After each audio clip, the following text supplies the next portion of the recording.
مفتی صاحب بندہ کون سے فرقے کو فالو کرے, بریلوی, اہل حدیث یا دیوبندی؟ یہ کئی بار اس کا جواب دے چکا ہوں. کسی فرقے کو فالو نہ کرو, اس اسلام کو فالو کرو کہ جب بر صغیر میں اسلام آیا تھا تو کوئی فرقہ نہیں تھا. جو اسلام آیا تھا اس اسلام کو فالو کرو. وہ کون سا اسلام آیا تھا وہ میں آپ کی خدمت میں پیش کر دیتا ہوں.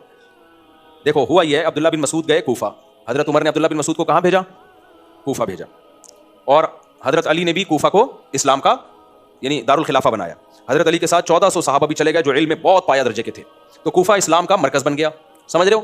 لہذا حدیث سب سے زیادہ کہاں سے پھیلی؟ کوفہ سے. بخاری مسلم کے راویوں میں کوفہ کے راوی سب سے زیادہ. قرآن جس قرات پہ ہم پڑھتے ہیں وہ بھی کوفہ کی قرات. تو اسی طرح قرآن و حدیث سے جو مسائل نکالے گئے جس کو فقہ کہا جاتا ہے وہ بھی کوفہ کا دنیا میں سب سے زیادہ رائج ہوا ہے, کیونکہ حضرت علی اور عبداللہ بن مسعود کے شاگردوں نے کوفہ کو مسکن بنایا. ان کا علم دیگر اصحاب سے زیادہ تھا. تو پھر عبداللہ بن مسعود کے جو فتاوی تھے, علامہ ابن تیمیہ نے لکھا ہے جس طرح عبداللہ بن مسعود اور ان کے شاگردوں کے فتوے یعنی ان کی جو فقہی آراء ہیں وہ دنیا میں جتنی شہرت ان کو ملی ہے اتنی کسی کو نہیں ملی. تو عبداللہ بن مسعود کے شاگردوں کے بہت سارے شاگردوں میں جو سب سے اہم ترین شاگرد تھے وہ حضرت علقمہ اور اسود تھے, سمجھ رہے, جو عبداللہ بن مسعود کے نائب تھے. سارا علم وہاں ٹرانسفر ہوا. پھر علقمہ اور اسود کے نائب تھے ابراہیم نخعی, تو سارا علم کہاں ٹرانسفر ہوا؟ ابھی تک یہ مسائل ریٹن فارم میں نہیں تھے. قرآن و حدیث سے مسائل نکلے ہوئے تھے, زبانی تھے, ریٹن فارم میں نہیں تھے. جیسے حدیثیں بھی ریٹن فارم میں بعد میں مرتب ہوئی ہیں نا, پہلے صرف زبانی چلتی تھی. کچھ کتابیں تو لکھی گئی لیکن پراپر وے میں کتابیں تو بعد میں لکھی گئی ہیں. تو فقہ بھی ایسا ہی ہے. تو پھر حضرت ابراہیم نخعی جو امام بخاری جن کا نام بڑے احترام سے لیتے ہیں, بڑے تابعین میں بہت بڑے تابعی گزرے, ان کے درجنوں شاگردوں میں سب سے جو سینئر شاگرد تھے وہ حماد الکوفی تھے.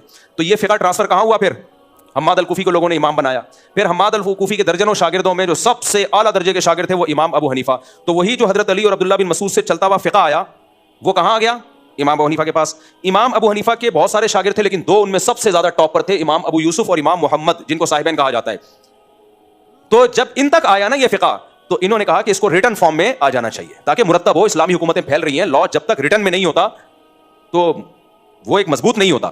تو امام محمد نے 6 کتابیں لکھی. یہ بات کر رہا ہوں میں تقریباً 1200 سال پرانی. وہ 6 کتابیں کیا تھیں؟ سیر صغیر, سیر کبیر, جامع صغیر, جامع کبیر, المبسوط, الزیادات. یہ 6 کتابیں لکھی جو آج بھی ملتی ہیں, لائبریریوں میں موجود ہیں. ان 6 کتابوں سے وہ اسلامی فقہ جو نبی سے چلتا ہوا عبداللہ بن مسعود, حضرت علی اور پھر علقمہ اور اسود اور ان کے واسطے سے ہوتا ہوا ابراہیم نخعی, پھر حماد الکوفی, پھر امام حنیفہ تک آیا. اور امام محمد نے یہ 6 کتابیں لکھ کے اس کو ریٹن فارم میں بولو مرتب کر دیا. تو دنیا میں سب سے زیادہ پھر اسی کو فالو کیا گیا. پھر جب اسلام دنیا میں گیا تو کوفہ کے مجاہدین دنیا میں سب سے زیادہ پھیلے ہیں. وہی مجاہدین بر صغیر میں آئے. سمجھ رہے ہو کہ نہیں سمجھ رہے؟ وہی مجاہدین کہاں آئے؟ محمد بن قاسم آیا, پھر دیگر لوگ آتے آتے علاقے فتح ہوتے ہوتے سندھ فتح ہوا, پنجاب, کے میں افغانستان کے راستے اسلام آیا. وہی افغانستان گئے, کابل.